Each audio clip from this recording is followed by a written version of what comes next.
Ya chicos, buenas tardes. Con respecto a vamos a empezar a ver también o a terminar con el segundo principio de la termodinámica. Vimos lo que era entropía, cómo calcular la entropía, ¿cierto? En los diferentes procesos y también le subí una guía de entropía, ¿ya? Eh, la guía de entropía tiene este tipo de ejercicios. No sé si alguien la alcanzó a revisar. Eh, Estos son ejercicios de Carnot, del ciclo de Carnot, entropía eh, de procesos isotérmicos, ¿sí?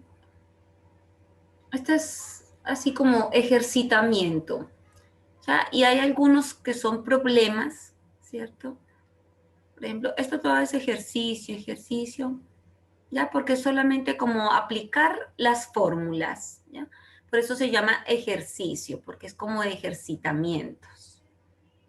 Y realmente hay pocos problemas, ¿ya? Como el 13 podría considerarse un problema. Eh, y por acá, ya en el 15, empieza a ver la energía libre de Gibbs. Entonces, una de las cosas que vamos a ver hoy es la energía libre de Gibbs, la energía libre de Helmholtz, ¿ya? Y, y la relación entre las funciones de delta G, delta H y delta S. Bien. Bien, no sé si alguien alcanzó a revisar la guía. A ver si participantes. Mira. Bien, entonces, básicamente los ejercicios se resuelven de manera tal. Por ejemplo, resolvimos uno muy similar, creo que el mismo, en la clase, ¿sí?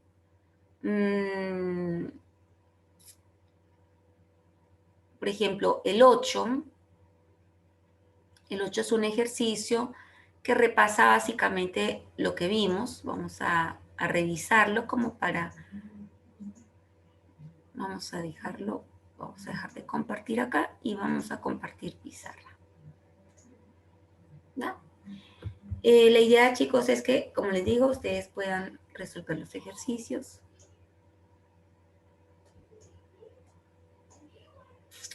Bien, estos son deltas que aquí me quedan desconfigurados, ¿cierto? Delta H, delta S.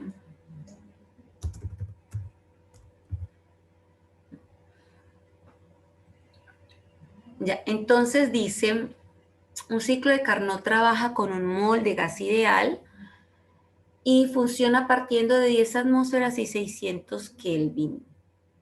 Se expande isotérmicamente hasta alcanzar una atmósfera de presión, luego se expande adiabáticamente hasta que la temperatura desciende a 300 Kelvin.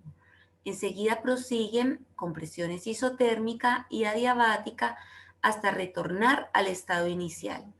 Me dicen determine la eficiencia de la máquina y B, la presión y el volumen en cada estado. Debo confeccionar un diagrama presión-volumen y calcular el calor, el trabajo, el cambio de la energía interna, la entalpía y la entropía en cada etapa y en el ciclo. Es decir, en este ejercicio revisamos todo lo que nosotros hemos visto hasta ahora, ¿ya? Nos vamos entonces a dar un tiempo corto porque es un repaso, la mayoría de cosas son repaso. Lo que cada uno de ustedes va a calcular, ¿sí? Por ejemplo, la energía interna, la entalpía, les voy a decir algunos que me puedan ayudar. Lo ideal es que puedan comprender el enunciado, ¿sí? Un ciclo de Carnot, ¿ya? Si dicen confeccione el diagrama, debe saber de qué se trata el ciclo de Carnot, ¿sí? Recuerden que nosotros vimos que el ciclo de Carnot comprendía de dos isotermas y dos adiábatas, es decir, una expansión isotérmica y una expansión adiabática y una compresión isotérmica y una compresión adiabática. Me dicen que parte de 10 atmósferas hasta alcanzar una atmósfera. Es decir, aquí voy a tener 10 atmósferas y aquí voy a tener una atmósfera.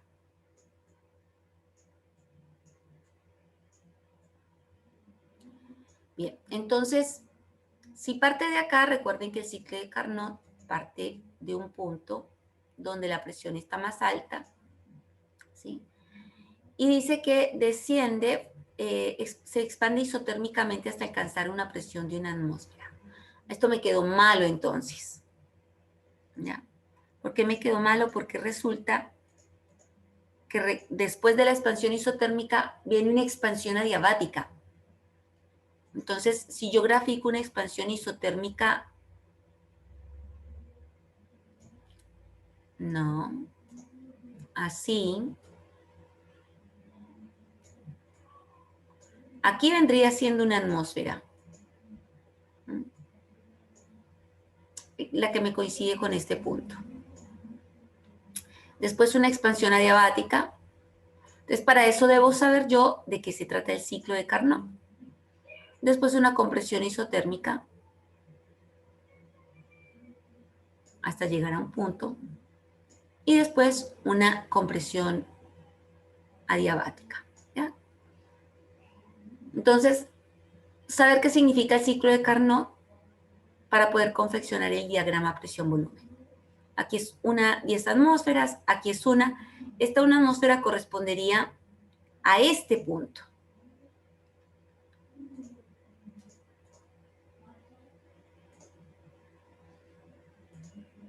A este.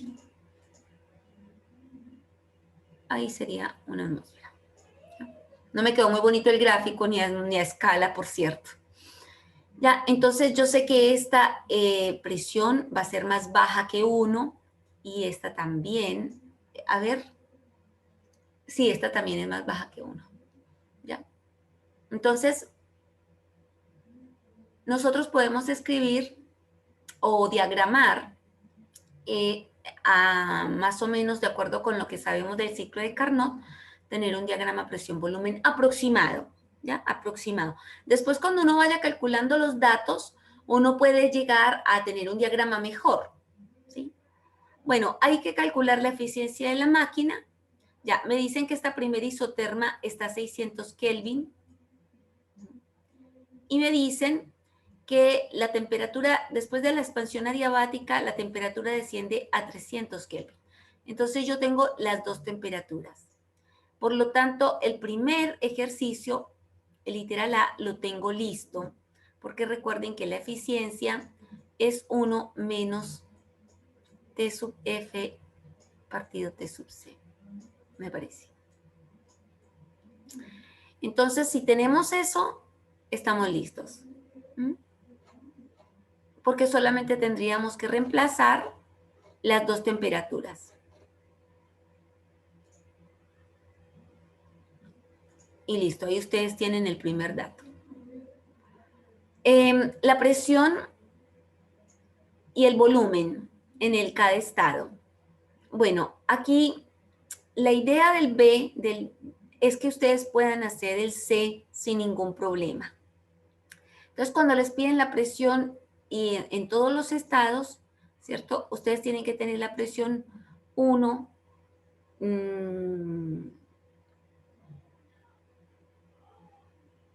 A ver cómo lo podríamos hacer. Presión. Así, estado 1, 2, 3, 4. Presión, volumen, temperatura. De una vez. ¿Sí?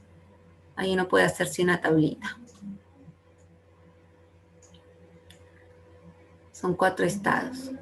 La idea de esta respuesta es que ustedes puedan después hacer el otro sin ningún problema, el C, ¿ya? La idea de tener caracterizados los estados del sistema. Entonces, ahí ustedes pueden ver la presión 1, se la dan, ¿cierto? Que son 10 atmósferas, y ahí usted empieza a rellenar, ¿ya? Espero que todos lo estén haciendo conmigo. Ahí son 10 atmósferas, ¿ya? Son 600 Kelvin, entonces ustedes solitos pueden calcular el volumen, ¿cierto? Con 10 atmósferas y 600 Kelvin. Ahí me lo van diciendo, chicos, calcúlenlo por favor. Después, la presión del estado 2, este sería el 1. El estado 2 tendría 600 Kelvin porque es isotérmico. Me dicen que la presión desciende a 1 atmósfera. Después me dice que hay una expansión adiabática hasta 300 Kelvin, hasta disminuir la temperatura a 300 Kelvin. Bien, y la presión no la conocemos, ¿ya? Después, una compresión isotérmica. Entonces, en el estado 4 también tengo la temperatura, ¿ya? Y eso sería lo que tendría. Ahora, lo otro es por PV/NRT calcular el volumen, ¿cierto? Entonces, volumen sería igual a NRT dividido P. Ahí me pueden dictar los volúmenes, chicos, por favor. Bien. Y una vez teniendo esto, fíjense que el 2 y el 3 están relacionados por un proceso adiabático, ¿sí? Y yo tengo las expresiones para procesos adiabáticos reversibles, ¿ya? Tengo esta, P1, B1, elevado a la gamma la menos 1, a la 1, P2, B2, elevado a la gamma. ¿Ya? Esta no me sirve porque este volumen sí lo tengo, no sé cuánto les dio, alguien que me pueda decir cuánto les dio estos dos volúmenes. Mi profe, a mí me dio el primero 4,92 Ya. y el otro 49,2. Ya. Gracias, muchas gracias. 49.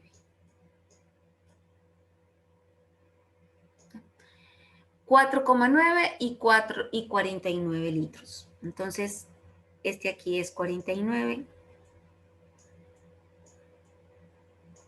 y este aquí es 4,9.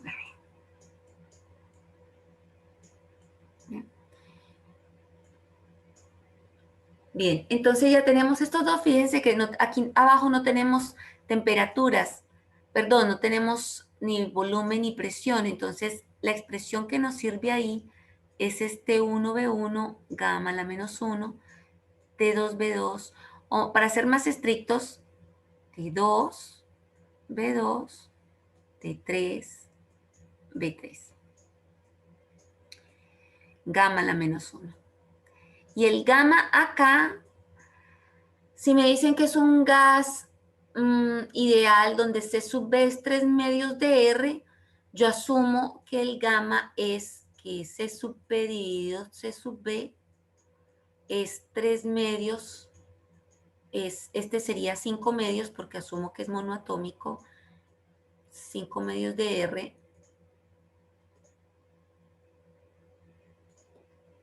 Y el C sub B es 3 medios. Por lo tanto, el gamma sería 5 tercios para este ejercicio. ¿Ya? Entonces, trabajan con 5 tercios para calcular. Entonces, con esta expresión calcularía la temperatura, calcularías el volumen 3. ¿Ok? Entonces, aquí calculas el volumen 3.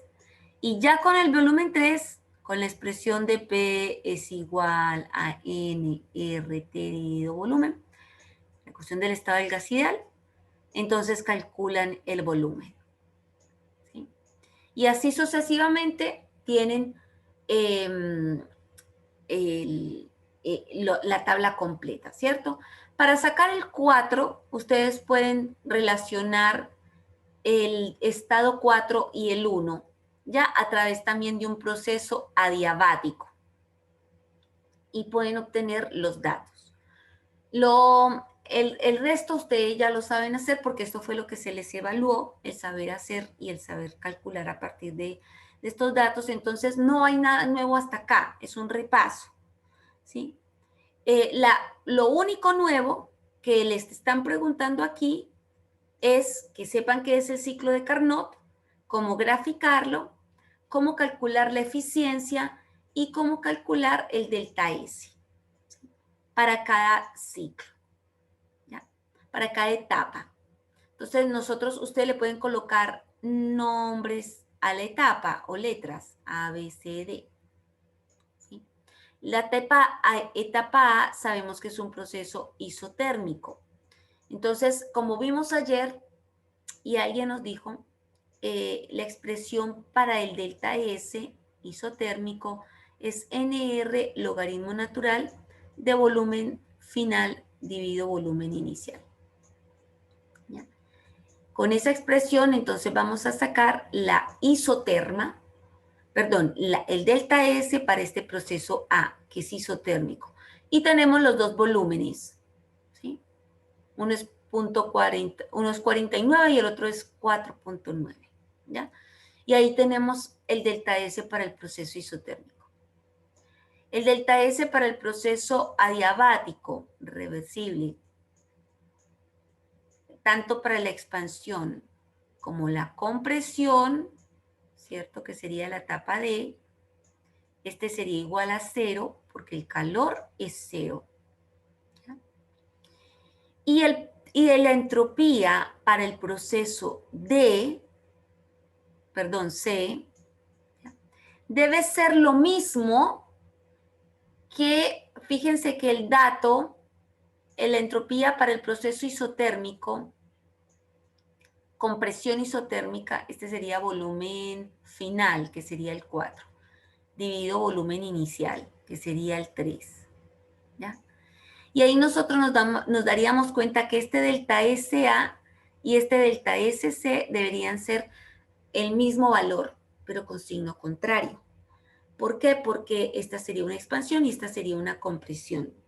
Y la suma de todos tiene que dar 0 porque es un ciclo termodinámico. Entonces, el delta S del ciclo debe dar 0 porque es un ciclo termodinámico. ¿Ya? Entonces, si ustedes se fijan, no tiene ciencia, no agrega como más complejidad a los ejercicios que ya hemos visto. ¿Por qué? Porque el delta S, para calcular el delta S, ustedes lo que necesitan es poder caracterizar cada uno de los estados. Una vez uno tenga la presión, el volumen y la temperatura de cada estado, el resto de expresiones se puede hacer fácilmente. Yo creo que esto es lo más complejo. Y el delta S de cada uno de los tipos de procesos son expresiones que ya vimos y no habría mucho problema, a no ser de que ya les ponga irreversible. Y eso ya, la complejidad es la misma a la que vimos en la primera prueba. No aumenta la complejidad. No sé si alguien tiene alguna duda, consulta, pregunta.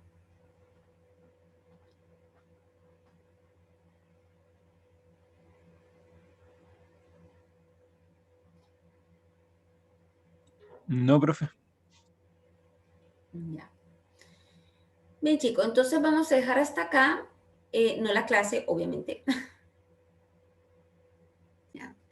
En este tema que vamos a ver ahora tiene como título espontaneidad y equilibrio, ¿ya? Y lo que nosotros vimos de entropía, cuando vimos la entropía, vimos cómo la entropía se relacionaba con, o me decía, cuando un proceso era espontáneo o no, ¿cierto? Entonces decíamos que la entropía era, para un proceso espontáneo, siempre aumentaba. Y en eso nosotros quedamos. Y para mí eso es importante que ahora ustedes lo tengan muy claro, que si un proceso tiene o se da de manera espontánea, es porque su entropía o la entropía del universo está aumentando. ¿sí? Y eso fue lo que nosotros vimos hasta ahora de la espontaneidad. Vimos la desigualdad de Clausius, donde la entropía era mayor o igual a 0. Mayor para un proceso espontáneo, igual a 0 para un proceso que se encuentra en el equilibrio. ¿Ya? Bien, entonces, partiendo de ahí, resulta que la entropía no es la única función de estado que me habla a mí de espontaneidad y equilibrio, sino que también son muchas, son todas las que hemos visto. Podemos ver podemos ver, por ejemplo, la energía interna, y también podemos ver unas nuevas funciones de estado que son las de Helmholtz y las de Gibbs, que también me pueden dar cuenta si un proceso es espontáneo o se encuentra, o ya el proceso llegó al equilibrio, alcanzó el equilibrio. Bien, entonces hasta ahora nosotros hemos visto lo siguiente, que la entropía es una magnitud fundamental para estudiar la dirección de los procesos. ¿Por qué? Porque si es espontáneo, si el delta S es positivo, entonces yo digo, esa es la dirección espontánea del proceso, ¿ok? Si es igual a 0, entonces decimos que el proceso alcanzó el equilibrio, ¿ya? Y entonces por eso decimos que la entropía, así como está escrita acá, con la desigualdad de Clausius, es la condición general de espontaneidad y equilibrio. Y hasta ahí hemos visto. También vimos que esta entropía, específicamente la entropía del universo, que el universo está formado por el sistema y por los alrededores. Que esta cantidad, la entropía, es una cantidad, la entropía de los alrededores es una cantidad compleja de calcular. ¿Por qué es una cantidad compleja? Porque los alrededores son difíciles de delimitar, ¿sí? Entonces, es allí donde nosotros se nos complejiza un poquito calcular esto. Por eso a veces trabajamos con sistemas que son aislados, donde este es 0, ¿sí? Y la entropía del universo es igual a la entropía del sistema, porque ahí podemos aislar como lo que sucede en los alrededores, o el sistema está aislado de los alrededores y este sería 0 el cambio. Ahora, ¿qué vamos a hacer ahora? Para que ustedes me entiendan, lo escribí acá. El planteamiento que nosotros vamos a hacer ahora permite que nos centremos en el sistema, ¿sí? Y no en tener que calcular la entropía de los alrededores, sino centrarnos en el sistema. Y así poder facilitar más fácil este estudio de entropía y lo que vamos a ver ahora con las otras funciones. Además que con lo que vamos a ver hoy, sentamos las bases para otras aplicaciones que vamos a ver, por ejemplo, la constante de equilibrio, el equilibrio de fases, ¿sí? Equilibrio químico, equilibrio de fases. Bueno, por eso es importante. Como les dije y les advertí, esto es formulismo, puras fórmulas, así que no se me aburran, por favor. Vamos a considerar un sistema en equilibrio térmico con el medio. ¿Ya? Imaginemos que el sistema está con la misma temperatura que el medio que lo rodea, ¿sí? Con los alrededores. También nos vamos a imaginar que estos alrededores son tan grandes que si el sistema le transfiere un poco de calor o los alrededores le transfiere calor, esto no va a modificar su temperatura, ¿sí? Por lo tanto, podemos considerar que el calor de los alrededores es igual al menos el calor del sistema, ¿sí?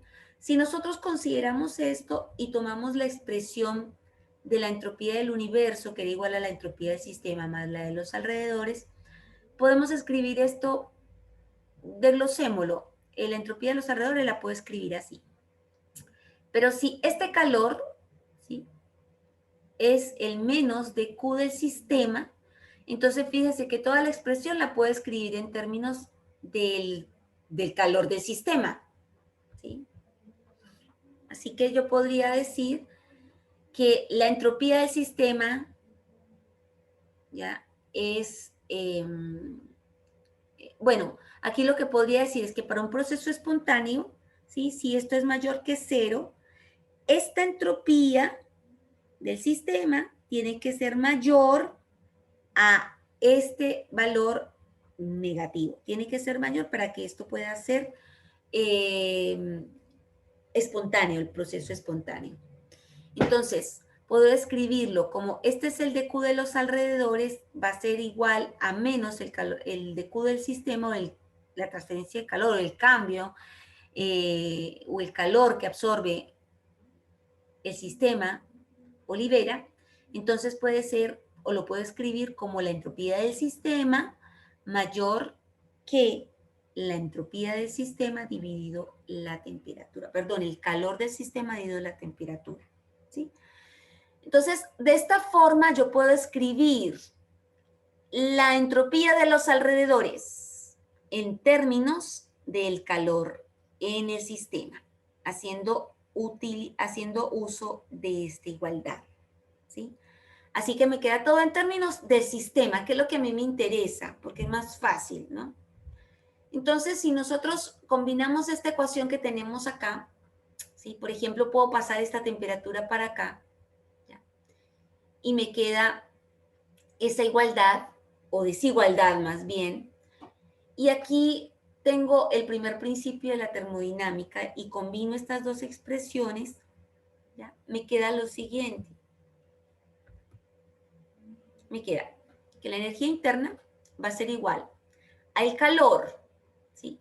Pero el calor es T por el diferencial de entropía. T por el diferencial de entropía. Esta la paso a multiplicar acá y me queda una desigualdad, donde el calor del sistema es menor que la temperatura por la diferencial de entropía.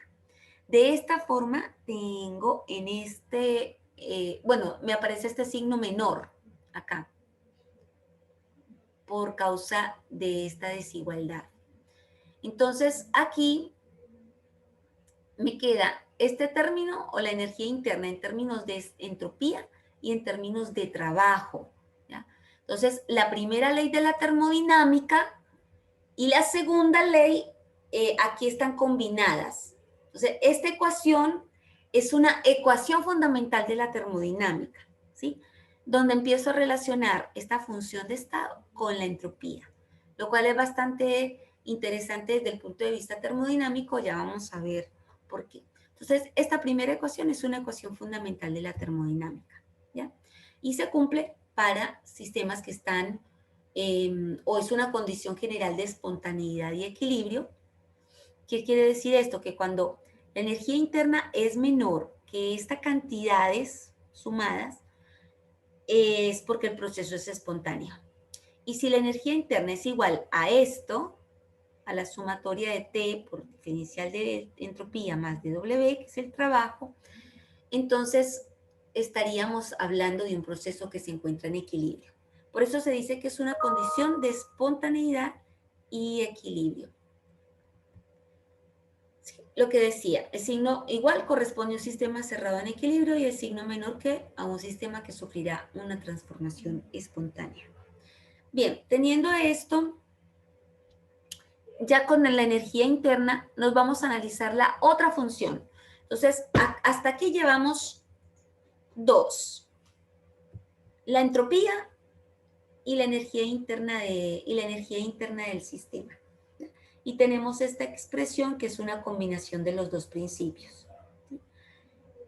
Trabajando en estos sistemas termodinámicos se encuentran con una función de estado diferente, que es la sumatoria de la energía interna menos la temperatura por la entropía, ¿sí? Entonces, a esto se cumple para todos los procesos termodinámicos, que la energía interna menos el producto de la temperatura por la entropía les dio una nueva función de estado. Esta función de estado le llamaron función de trabajo o energía de Helmholtz, ¿sí? Si nosotros queremos expresar o evaluar qué pasaría con los cambios infinitesimales de A, tendríamos que derivar esta fórmula, esta expresión que hay acá. Si nosotros derivamos, tendría que colocarle una D aquí, una D acá, una D que multiplica a T por S, ¿sí? Y cuando yo hago eso, obtengo esta expresión final de acá. O sea, a partir de aquí, la derivada o para variaciones infinitesimales, llego a esta expresión final. ¿Cómo llego a esto? Simplemente derivando, ¿sí? Entonces tengo que saber a qué es igual la función U. La función U ya vimos que era igual a TdS más dW. Y la derivada del producto de la temperatura por la entropía es igual a la primera por la derivada de la segunda más la segunda por la derivada de la primera, ¿cierto? Entonces, si yo reemplazo aquí, me quedaría así simplemente como dA va a ser igual a la derivada de U, pero la derivada de U es d por ds más dw. Y la derivada de esto me queda TdS más SDT, pero esto está todo, eh, afectado por este signo. Entonces esto me queda menos TdS menos SDT. Y ahí es cuando me sale la expresión que tengo encerrada abajo, que es la segunda ecuación fundamental de la termodinámica que vimos hoy, ¿sí? Entonces me queda menos SDT más dW. Esta sería la segunda ecuación fundamental de la termodinámica. Entonces, una es la energía interna en términos de la entropía y la otra es la energía libre de Helmholtz también en términos de la entropía. ¿Ya? Ahora, fíjense que yo venía trabajando con una desigualdad y aquí la quité. La quité por una cuestión como de comprensión, ¿sí? Pero igual eso va con una desigualdad porque si yo quiero considerar tanto los procesos espontáneos como en el equilibrio, tengo que ponerle la desigualdad. Y esa desigualdad se conserva aquí también en esta ecuación, ¿ya? Queriendo decir que la energía libre de Helmholtz para un proceso espontáneo es menor que esta cantidad o igual a ella para un proceso en equilibrio. Podemos seguir haciendo análisis y el por qué la ecuación, la energía libre de Helmholtz, la energía de Helmholtz se llama función de trabajo. Resulta que si trabajamos a temperatura constante, esta expresión me quedaría cero porque no habría cambio en la temperatura. Por lo tanto, el cambio en la energía de Helmholtz es igual al cambio en el trabajo para un sistema que está en equilibrio o menor que el trabajo para un sistema que está en equilibrio. Recuerden que nosotros hemos definido el trabajo como menos PdV, ¿sí? Y lo hemos definido como el trabajo que se efectúa sobre el sistema, ¿ya? Si nosotros definimos el trabajo efectuado por el sistema, tendríamos que quitarle este signo, chicos, ¿ya? Perdón, me equivoqué acá, en ambas.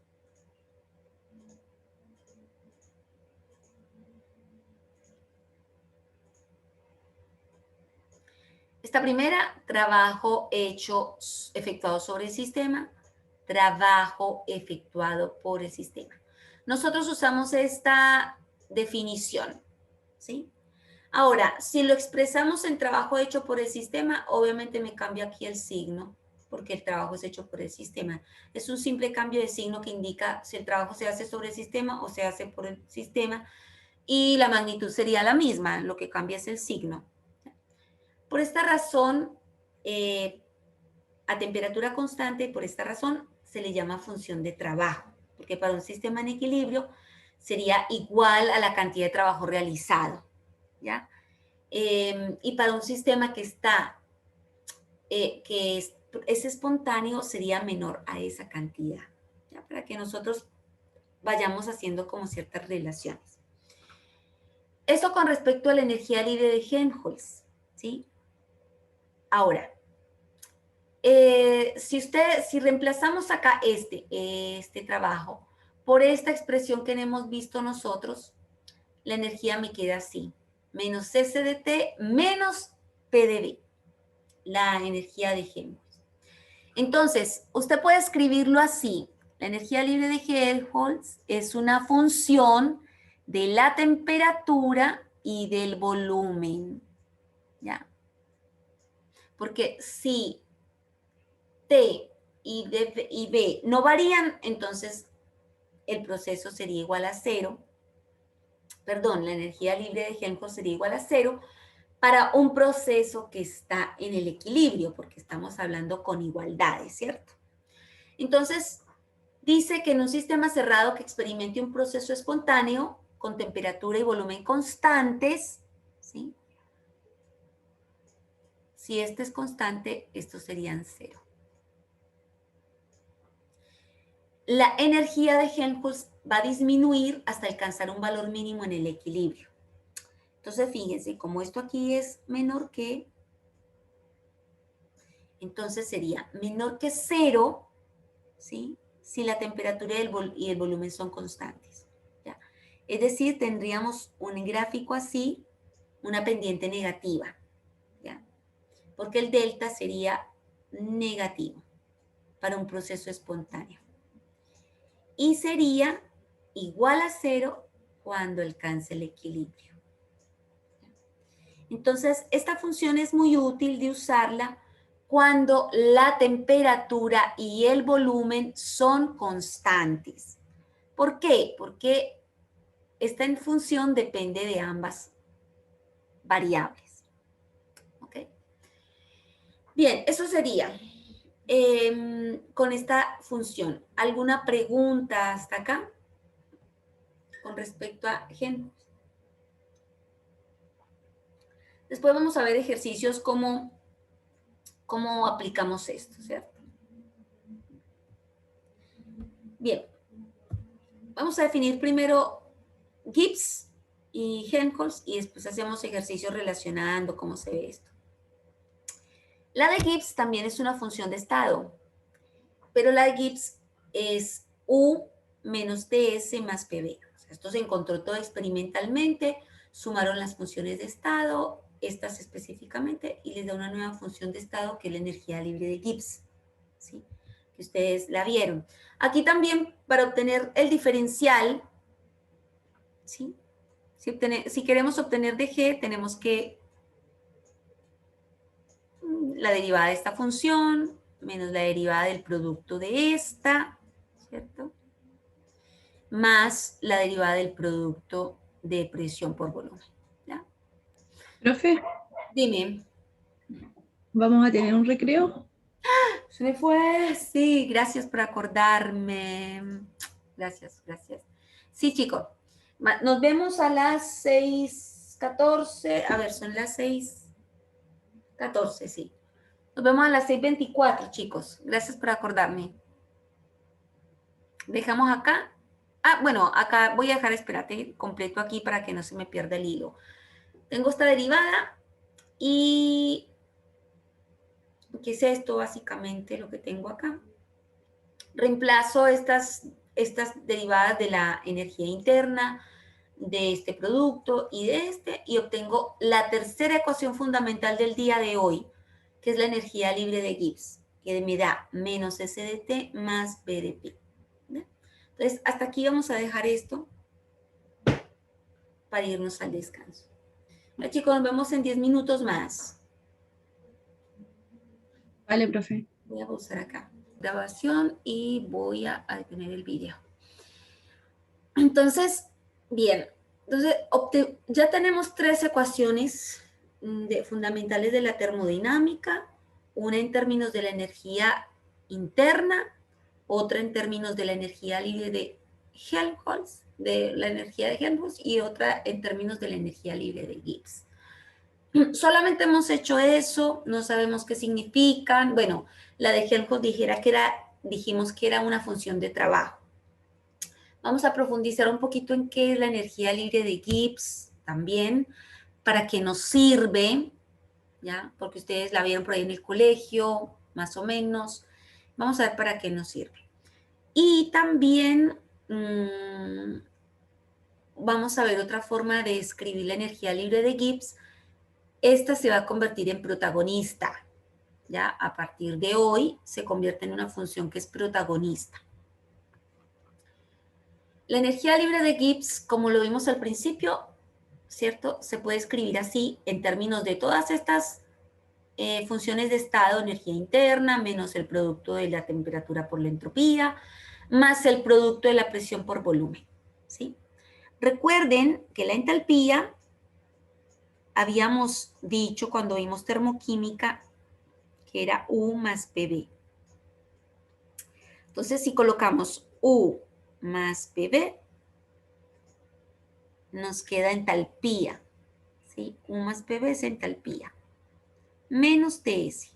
Entonces, la energía libre de Gibbs también podemos escribirla como entalpía menos temperatura por entropía. Y esta es una expresión que se usa muchísimo, ¿ya? Esta es una expresión que ustedes van a usar en el segundo práctico de laboratorio. Ya hicieron el primero y en el primero trabajaron con el calor, ¿cierto? Entonces, esta la van a usar ustedes en el segundo informe, en el segundo práctico. ¿Ya?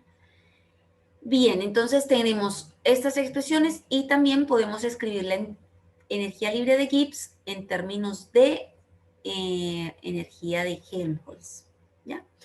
Bien, estas son como las expresiones que se usan en termodinámica para relacionar las funciones de estado, ¿ya? Las diferentes funciones de estado. Ya tenemos muchas funciones de estado. Al principio vimos las más fáciles, presión, volumen, temperatura. Después vimos energía interna, después vimos entalpía, después vimos entropía y hoy vimos energía libre de Helmholtz, y energía libre de Gibbs. Miren todas las funciones de estado que hemos visto. ¿Sí?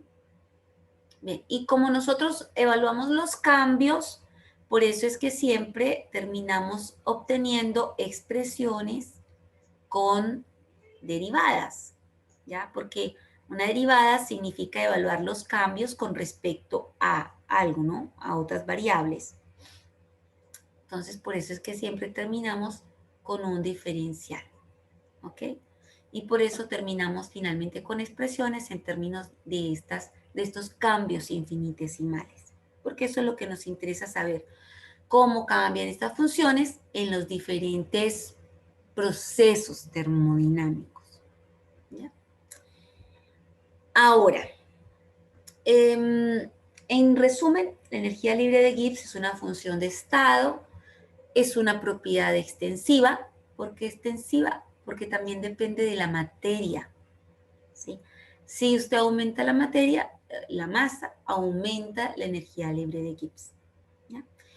Las unidades también son de unidades de energía. Y la ecuación fundamental de la termodinámica que involucra la energía libre de Gibbs es esta. Esta es para sistemas cerrados, ¿sí? Es decir, que no intercambian materia con el medio. ¿Okay?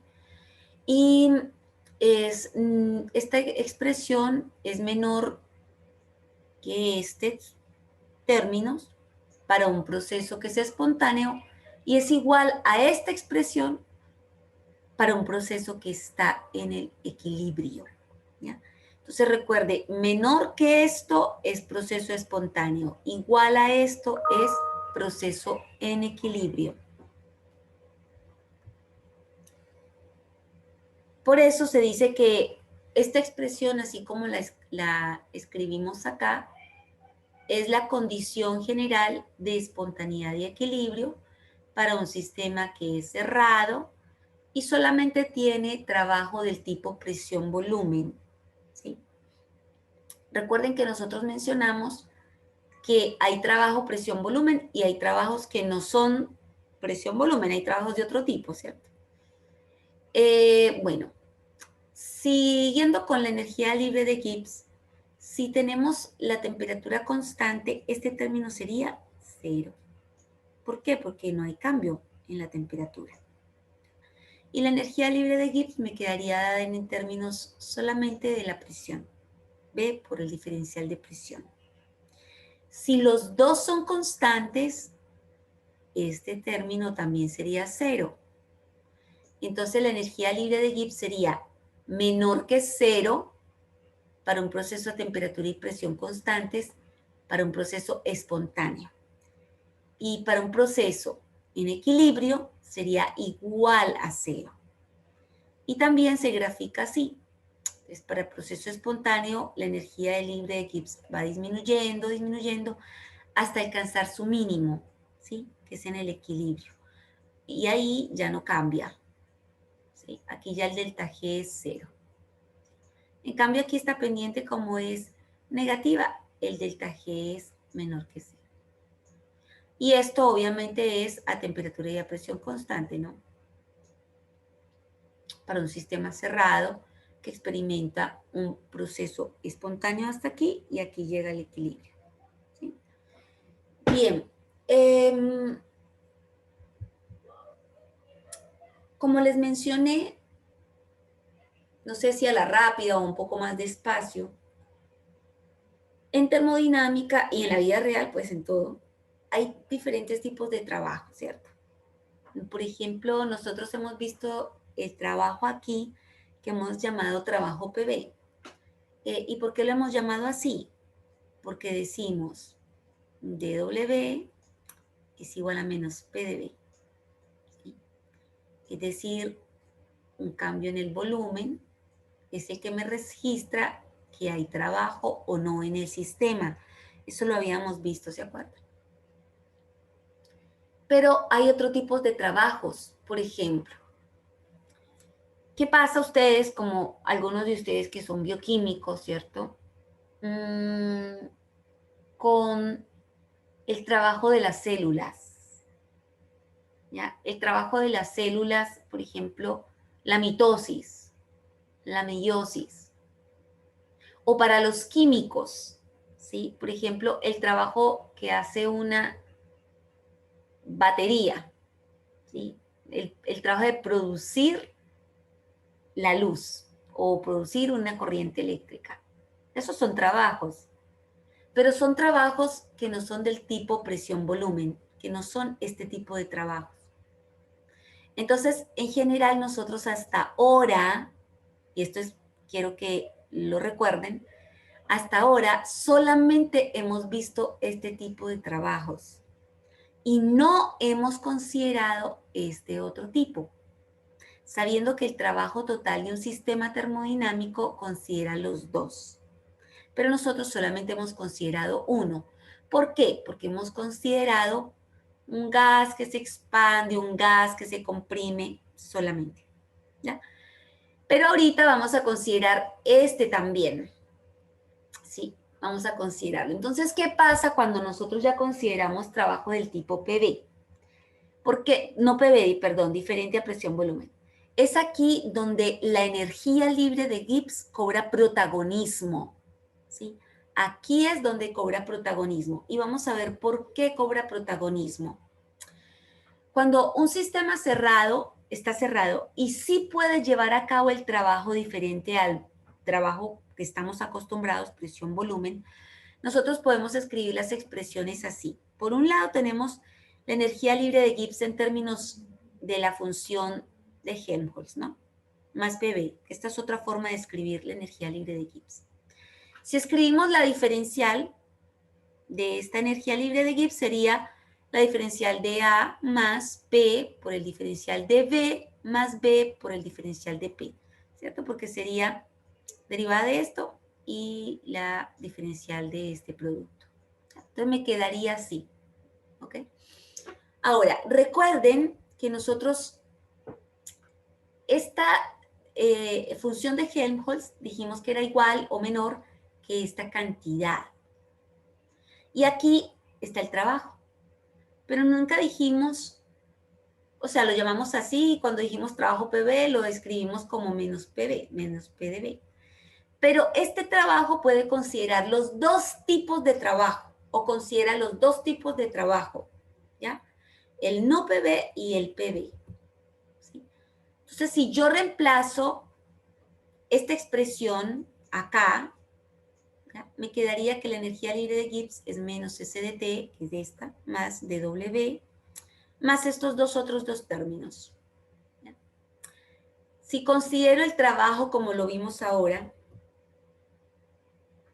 un trabajo no PV, más el trabajo PdV, que ya sabemos que es dW igual a menos PdV, ¿no? Por eso lo coloco ahí directamente con el signo. Entonces, este sería el trabajo PV. Fíjense que si yo introduzco esto,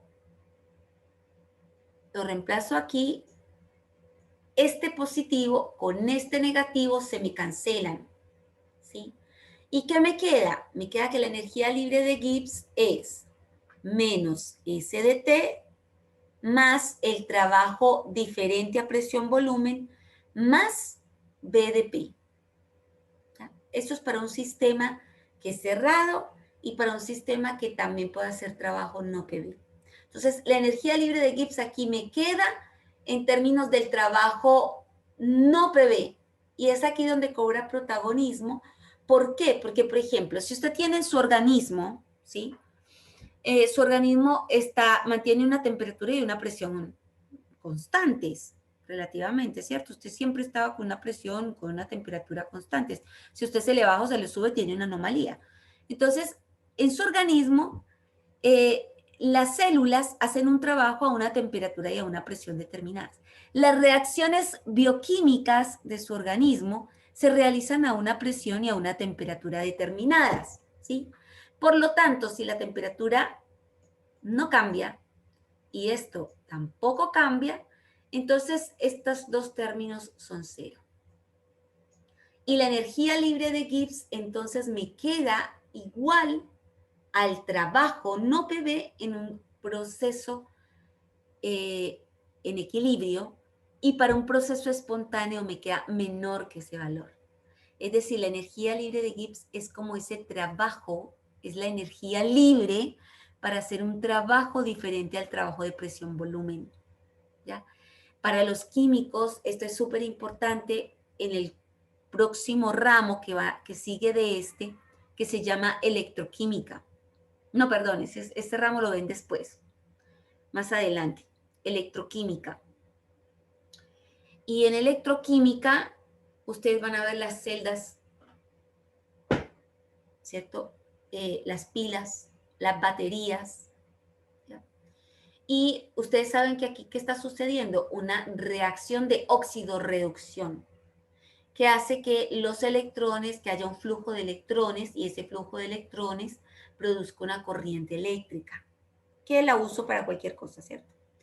Una corriente eléctrica. Entonces, esa producción de trabajo, esa producción de corriente eléctrica es un trabajo que hace, un trabajo eléctrico que hace el sistema. ¿Y cómo se mide? Pues con el delta G. Que el delta G viene siendo en las celdas electroquímicas el mismo potencial de oxidorreducción, el mismo potencial electroquímico, ¿sí? Entonces, y hay tablas de potenciales electroquímicos. ¿Qué es el potencial electroquímico? La energía libre de Gibbs, ¿sí? Ahora, para los bioquímicos también es interesante porque si ustedes abren un libro de bioquímica, es delta G. ¿Por qué? Porque resulta que en los organismos vivos, los trabajos que se hacen son diferentes a trabajos PV. Por ejemplo, el trabajo que hace la célula muscular, el trabajo que hace el cerebro para estudiar, esos son trabajos bioquímicos, ¿sí? Que se ocasionan, que son dados, que son diferentes al trabajo presión-volumen. Entonces, ¿cómo los calculamos? Con la energía libre de Gibbs. Y por eso es que la energía libre de Gibbs, chicos, cobra protagonismo en esto.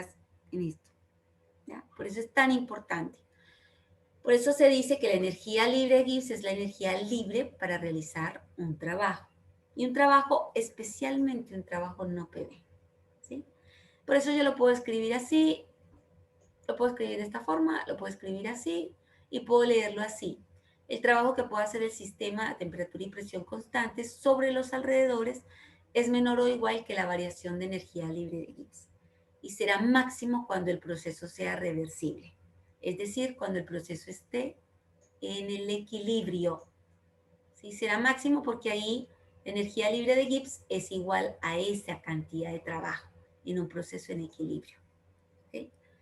Por eso es importante. Resumen, y con esto terminamos el día de hoy.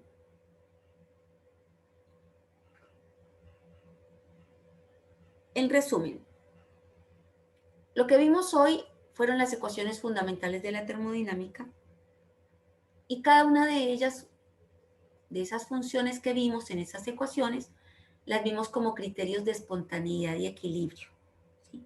Para procesos que se encuentran en sistemas o que se realizan en sistemas cerrados, ¿ya?